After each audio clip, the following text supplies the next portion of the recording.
Aussie bank vault collapses. Let's have a look.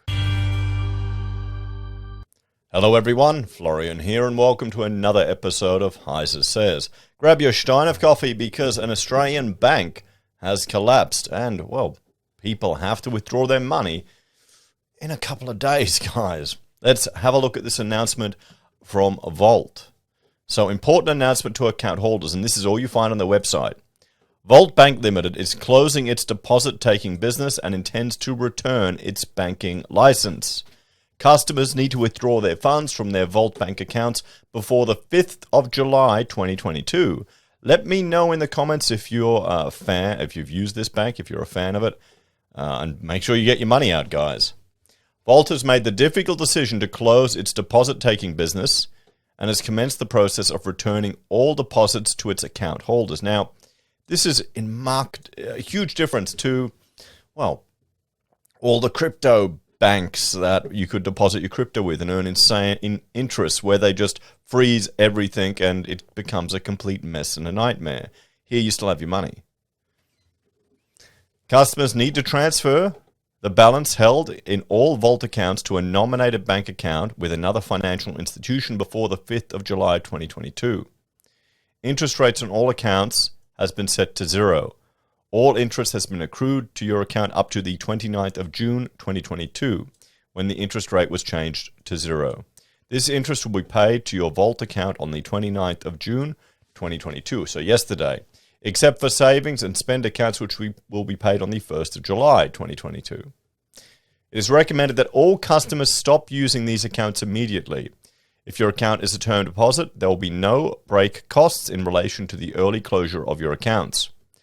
Vault will start closing accounts from the 5th of July 2022, so please ensure you have withdrawn all your funds to leave a balance of $0 in all accounts before then. You do not need to contact us to close your account. Vault will close your account once all money has been transferred out. We will not close accounts while there are funds in your Vault account. Once the funds are transferred out, we will issue you via email a final closed account statement, which will provide you with a record of interest paid this financial year for your tax records. Can't have people not paying their tax on their interest on their 30 cents of interest, or maybe a bit more, but you get what I mean, guys. They always need a slice. Your accounts are still operational, and Vault will continue to provide services to you as you transition your banking arrangements. Vault is doing everything possible to return deposits in an orderly and timely manner. The Australian Prudential Regulation Authority, APRA, is closely monitoring the process. In addition to this, deposits are protected under the Australian Government Financial Claims Scheme, which guarantees deposits up to the $250 per account holder. You can find out more on their website. So that's the message from Vault. And how is the media reporting this? Let's jump to this article from news.com. Australian bank Vault collapses, urging 6,000 customers to withdraw funds. 6,000 customers. The company went under as it couldn't raise the $200 million it needed to continue operating and has urged customers to pull out their money. So, I don't know, I'm just comparing this to the collapses we see in crypto on nearly a weekly basis. Now there's rumours Circle is next. An Australian bank that collapsed has urged its 6,000 customers to withdraw $100 million worth of deposits before it starts closing accounts from next Tuesday. Vault, a digital bank called a neobank, was launched in 2017, announced it was handing back its banking license to the regulator on Wednesday. It was the first startup to gain the banking license in January 2019 after the government sought to increase competition in the sector. The bank's demise means 140 staff have lost their jobs after the board made the decision to close the business. It said it failed to raise enough funds to support its plans to write mortgages.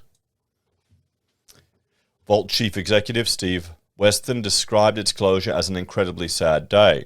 We built something as a team that Australia really needs to bring banking competition to the market. We've got technology and capability that simply doesn't exist in Australia. Well, I wonder, maybe there's certain organisations, competitors that don't want this to happen and might put pressure on those that might fund it. But for us to take that to a public launch, we needed petrol in the car, and by petrol, we needed capital. And in the current market, being able to raise the amount of capital that we needed to scale up was a task that we couldn't accomplish. Yeah, now it's maybe a couple of years later, the boys just missed the boat, didn't they?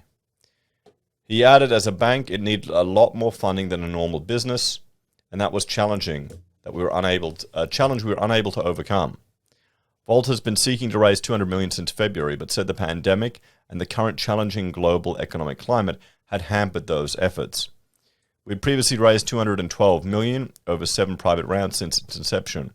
Most of Volt's website has been closed down, leaving just a statement and a list of answers to questions. And we're saying that there. Yes, we've gone through all that.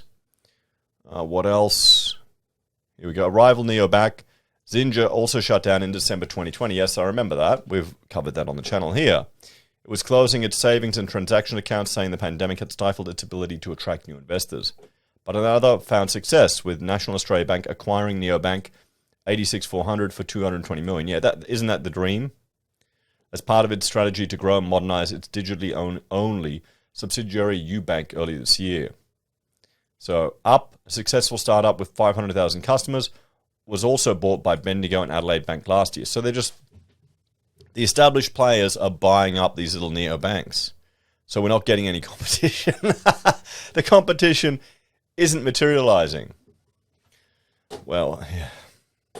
Analysis at independent research firm Morningstar, Nathan Zaire, said the neobank model was challenging from the beginning.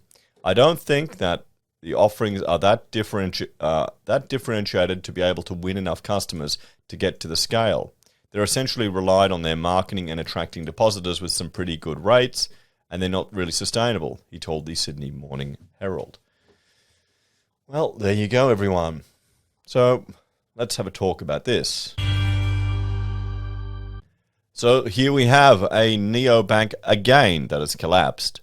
They seem to be either being bought up and disappearing, or not scaling. Well, there's some lessons here to learn, I think, when we compare it to the mess that's happening in cryptocurrency. Just look at Celsius there, the crypto bank that completely failed over and locked all your money. Locked your cryptocurrency.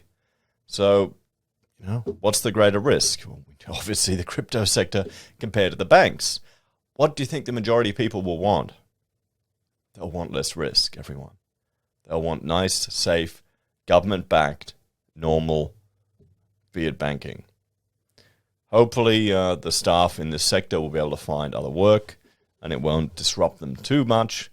But we want competition. That's the problem. It's a bit of a shame. We want competition. We want banks to provide, alternatives.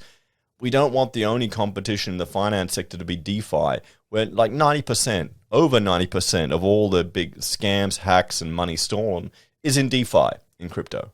That's what it is now. DeFi, it's where most of the money gets stolen, taken, or lost. It's insane. And the more that happens, the more we'll have regulation, and the more the crypto space will, evolve into the banking space. And it might not be as exciting for people. You tell me what you reckon, guys. Thanks for watching. Like, share, subscribe to the channel. If you're a fan and enjoy the content I find and put together here, there are a few ways you can help out. You can join us on YouTube or Patreon, use our referral links from Amazon, eBay, Independent Reserve, or AussieBroadband, buy our pocket squares, or call us if you need an architect. Take care, guys. Have a great day, and I hope no one's been put out too much by Volt Bank. I can't imagine you'd probably just be sitting savings in there, wouldn't you? You wouldn't be using it for day-to-day business. That'd be a pain if all your business was going through it. Oh, well, she'll be right.